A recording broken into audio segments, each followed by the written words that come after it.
네, 안녕하십니까. 저희는 유니컨의 대표 김영동입니다. 네, 감사합니다.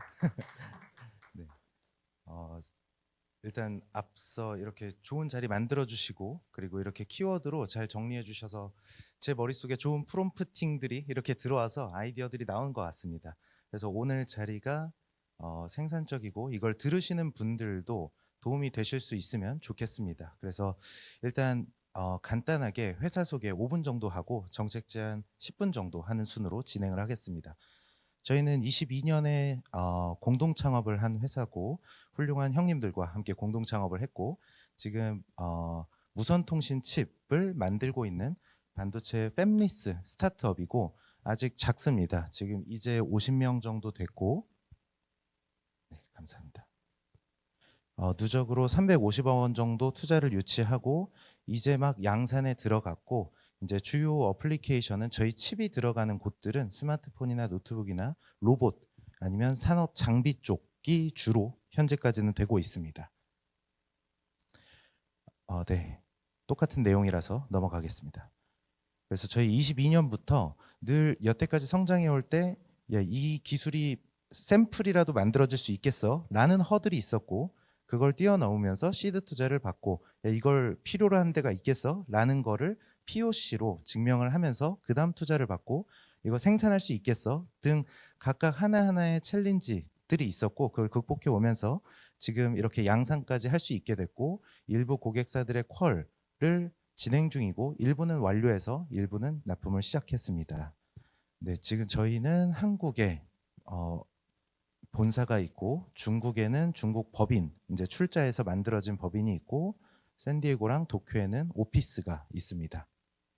그래서 저희는 주로 저희가 만드는 무선통신 칩은 기존의 무선통신 칩이랑은 다르게 최대 1.5m 한 2m까지의 거리 내에서 1대1로 굉장한 고속으로 always 항상 기가bps 수준의 통신이 되도록 하는 칩이고 이 무선통신 칩과 안테나 그리고 그 관련 회로부를 전부 다 함께 하고 있습니다. 그래서 주요 어플리케이션들 저희 칩이 들어가고 있는 영역들을 이렇게 이미지화한 내용이고 네, 저희가 특허도 열심히 출원하면서 이제는 내부에도 이렇게 계측 장비나 저희가 반도체 칩을 만들다 보니까 이게 아까 바랑이님께서 작은 규모로 가는 게 맞지 않냐라고 하셨는데 아쉽게도 저희는 어쩔 수 없이 인력을 이렇게 최소 필요한 사람들로 하다 보니까 벌써 이렇게 50명이 되고 필요한 계측 장비만 한 40억 정도 저렇게 구매해서 내부에 꾸려놓고 이제 개발 환경과 양산 환경까지 준비를 해놨습니다.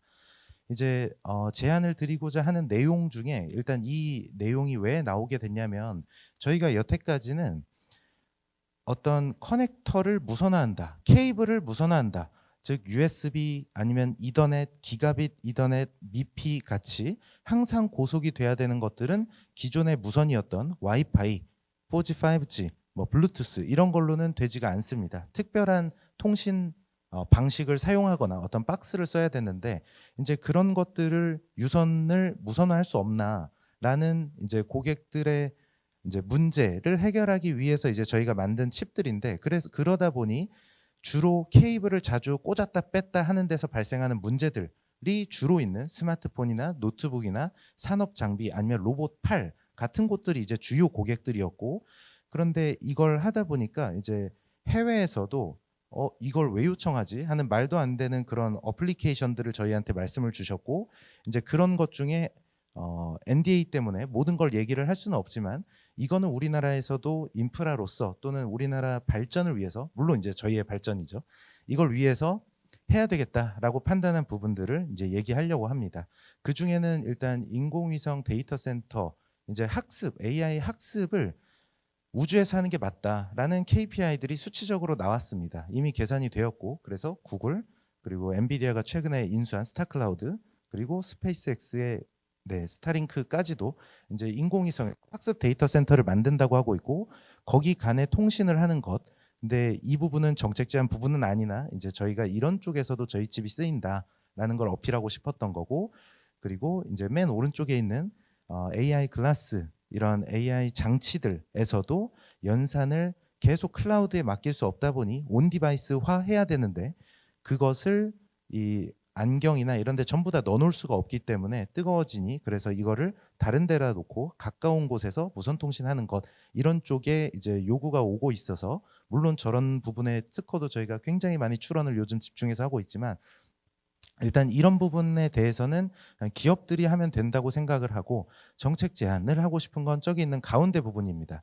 분산형 데이터 센터라고 거창하게 써놨는데 이제 AI 학습과 아니면 AI 디바이스 단 사이에 이제 결국 AI가 오퍼레이션 되려면 추론을 어느 단에서는 해야 되는데 지금 저 부분에 데이터 센터를 엄청나게 이제 확충을 해야 되고 국산 NPU 기업들도 스타트업도 지금 저 시장을 전부 다 타겟팅을 하고 있습니다. 지금 저희가 간단하게 이제 이건 CES 2026 가서 이번에 저희가 미디어데이에서도 발표한 내용 중에 하나인데 자율주행 차량, 휴머노이드, 사족보행 로봇 같은 것들은 전부 다 내부에 컴퓨팅이 들어가 있습니다. 그리고 그 컴퓨팅이 적게는 250탑스부터 최근 엔비디아가 이제 벤츠와 레퍼런스로 하고 있는 것들은 2000탑스 수준까지 그리고 중국도 그렇고 대부분 2000탑스에서 이젠 4000탑스까지 얘기하고 있는 시대입니다. 테라 오퍼레이션 퍼 세크 엄청난 연산을 즉 카메라든 아니면 레이더든 이런 신호들을 보고 분석하고 실시간 어떻게 운전을 하는 게 제일 안전하다라는 정책들을 모델링해서 돌아가려면 그 정도 컴퓨팅이 필요한데 즉 이런 로봇들에는 전부 다 이런 컴퓨팅이 들어가 있는데 아쉬운 것은 이놈들이 충전될 때는 이놈들이 쉬는 시간이라는 겁니다. 여기에 있는 컴퓨팅을 왜 쓰지 못하지? 라는 의문에서 이제 이 아이디어는 시작된 거고 물론 이제 저희가 여기에도 특허를 내고 있고 세계적인 기업들도 저희한테 요구를 주고 계시지만 이건 한국에서 해야겠다라고 해서 제안 드리는 내용이고 이거를 이제 일단 도식화를 먼저 하면 왼쪽이 기존입니다. 전력만 공급하는 충전기입니다. 그런데 만약 여기 충전기에 이 포트에 저희 칩이든 아니면 어떤 솔루션이든 데이터까지만 통신이 될 수 있다면 꼭 저희 칩으로 해달라는 건 아닙니다.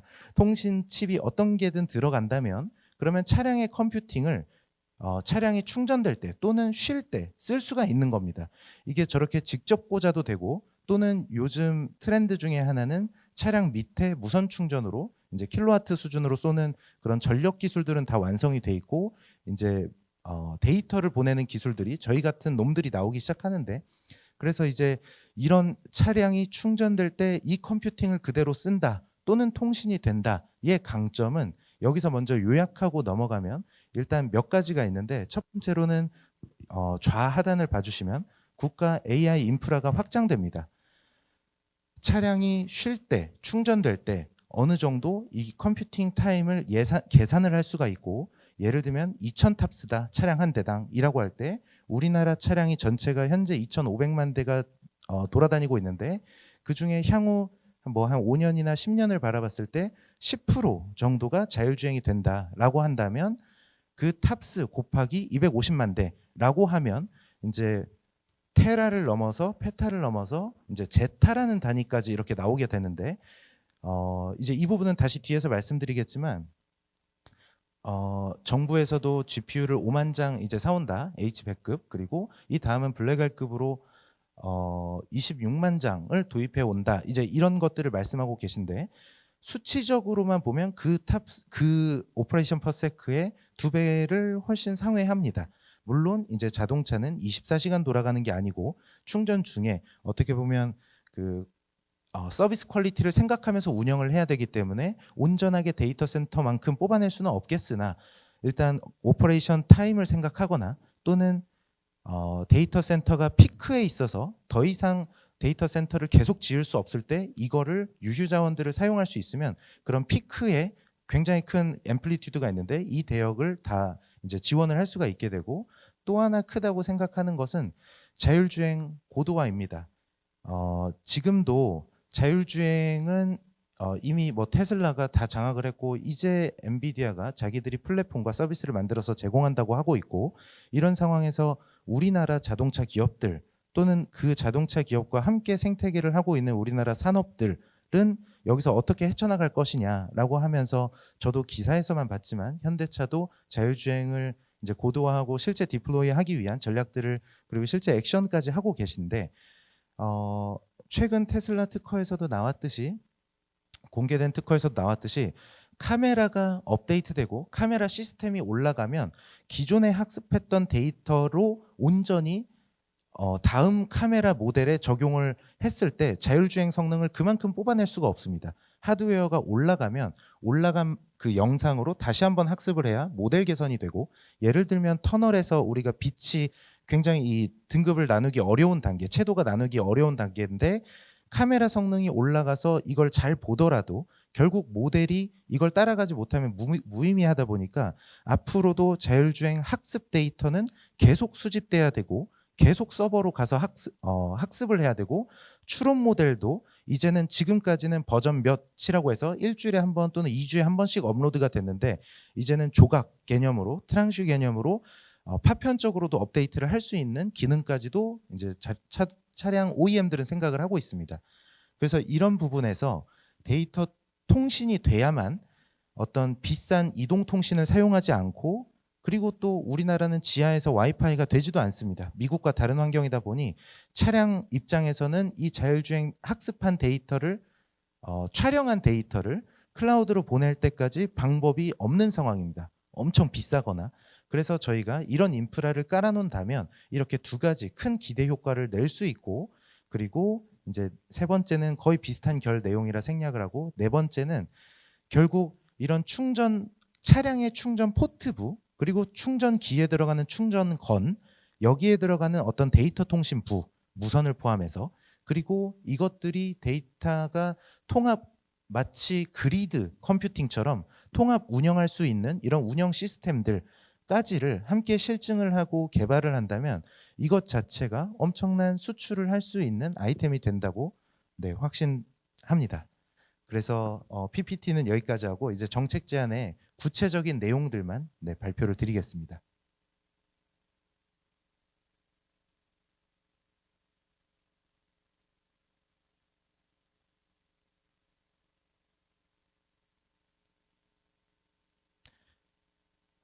그래서 한 줄로 요약을 하면 일단 이거는 어디에 제안을 드리는 게 맞을지 한참 고민을 하다가 보니까 일단 전기차 충전소를 짓는 권한 자체가, 또는 그거에 대한 보조금을 지급하는 주체 자체가 환경부더라고요. 그래서 환경부, 그리고 이런 어떻게 보면 기술적 연구 개발이 필요할 수도 있고, 또는 국산 MPU 스타트업들 또는 PIM 그 프로세싱 인 메모리 관련 칩들 스타트업을 이렇게 지원하시고 관장하시는 과기부, 그리고 이런 것들이 아마도 도로교통부까지 승인이 되어야 될 거고, 이 모든 것들이 되려면 이번에 대통령께서 의지를 가지고 위원장으로 계시고 만든 국가인공지능 전략위원회에서 제 얘기를 들어주셨으면 좋겠습니다. 그래서 한 줄 요약을 하면 전기차 충전기, 이 자율주행차 충전기를 전력만 전송하는 수단을 넘어서 초고속 데이터 도킹 인프라로 바꿔서 차량 컴퓨팅을 분산형 AI 자원으로 묶고, 또한 자율주행 데이터 모델을 고속 송수신할 수 있게 됩니다. 이 자세한 내용들은 나중에 따로 요청을 저희 회사로 또는 저한테 요청을 주시면 보내드리도록 하고, 앞서 말씀드린 내용에서 대부분 나와 있는 내용입니다. 그래서 실증 사업을 요약을 하면 이런 식으로 하면 좋을 것 같다는 생각입니다. 일단 차량에 지금 데이터를 충전을 할 때 동시에 이런 기가bps급의 통신 데이터를 always 기가bps가 되는 기능이 지금 없는 상태입니다. 그래서 차량 대신 국산 MPU 또는 PIM 같은 엣지 서버들을 모아서 전기차 충전소의 100개소를 실증하는 것입니다. 그리고 이런 것들은 지금 정부에서도 기존에 하고 계신 어떤 정책들의 정합성에 맞는 내용이라고 저는 판단을 하고 있고, 그래서 충전기의 데이터 채널을 포함한다면 이런 기대 효과들이 될 것이고, 그리고 부수적으로도 이게 그러면 차량 유저들한테는 뭐가 좋을까를 생각을 해봤는데, 이 2000탑스라는 그 컴퓨팅을 우리가 예를 들면 아마존 웹 서비스나 아니면 구글 클라우드나 이렇게 AI 서비스를 하기 위해서, 오퍼레이션 하기 위해서 인스턴스 서버를 빌려다 쓸 때 이 2000탑스 정도, 그리고 기가빗 이더넷, 이거는 이제 개런티가 돼야 되는데 이게 된다고 하면 3불에서 이제 11불 또는 피크 타임 때는 더 늘어나는 이 정도가 됩니다. 근데 만약 이거를 차량 OEM이든 충전기 사업자든 아니면 정부이든 여기서 써야 되는 컴퓨팅들은 쓰고 나머지는 차량 오너들한테 만약 이게 분산이 될 수 있다고 하면 이 중에 일부라도 예를 들면 뭐 5불로 계산을 한다고 하면 12시간 정도 이렇게 차량을 사용하지 않는다라고 했을 때 월 20일을 계산하면 뭐 연간 2천만 원 수준의 효과가 됩니다. 물론 이건 제가 어떻게 보면 되게 긍정적인 이렇게 기대를 한 것이지만 만약 저거의 절반만 되더라도 또는 10분의 1만 되더라도 개인들 입장에서는 예를 들면 자율주행을 무료로 구독을 할 수 있다든지 배터리를 무상으로 교체받을 수 있다든지 이런 쿠폰 형태로도 가능하게 될 것이라고 생각합니다. 그래서 그래픽 카드는 계속 구매를 해오고 있고 안 할 수 없고 또 우리나라 스타트업들도 열심히 개발하고 있고 그런데 이제 부진은 어떻게 할 거냐 그리고 그것들이 충분하냐 이 피크 타임에서는 충분하냐 이 AI처럼 앰플리튜드 또는 매그니튜드가 굉장히 큰 이런 학습 때도 그렇고 추론 때는 특히나 더 할 거라고 다들 추정을 하고 있는데 이런 상황에서 피크를 바라보고 여기 맥스에 맞는 데이터 센터 부지를 확보해서 짓고 GPU를 확충할 것이냐 아니면 지금 제가 제안드린 이런 방향을 통해서 어떻게 보면 기본적인 인프라도 확충을 하고 피크 때 특히 더 활용할 수 있는 이런 채널을 쓸 것이냐에 대해서 제안드리는 바이고 이 내용은 물론 저희가 주로 특허를 내고 있지만 저희뿐만 아니라 저희한테 이제 무선통신단을 대응하는 칩을 달라고 하는 해외 고객들이 최근에 부쩍 늘고 있습니다. 주로 유럽, 일본, 뭐 중국 이런 쪽인데 추진은 그렇게 오래 걸리지도 않을 겁니다. 3개월 내에 만약 이제 정부 각 부처 그리고 위원회에서 만약 잘 도와주신다면 3개월 내에 후보지 선정을 할 수 있을 것이고 아키텍트를 짤 수 있을 것이고 그리고 6개월간 1차 실증 그리고 그 이후에는 만약 차량 OEM들이 협력을 해준다면 일부 차량의 포트에 어떤 어댑터를 꽂아서 개선을 한다든지 또는 내부에 선을 연결해서 한다든지 이런 식으로 실제 차량으로 국산차로 또는 국산차가 준비가 안 된다면 해외 차들로 2차 실증을 할 수 있을 것이고 그 이후부터는 오퍼레이션을 어떤 샌드박스 내에서든 아니면 설치되어 있는 곳에서 할 수 있다고 생각을 합니다. 네, 발표는 여기까지 하겠습니다. 감사합니다.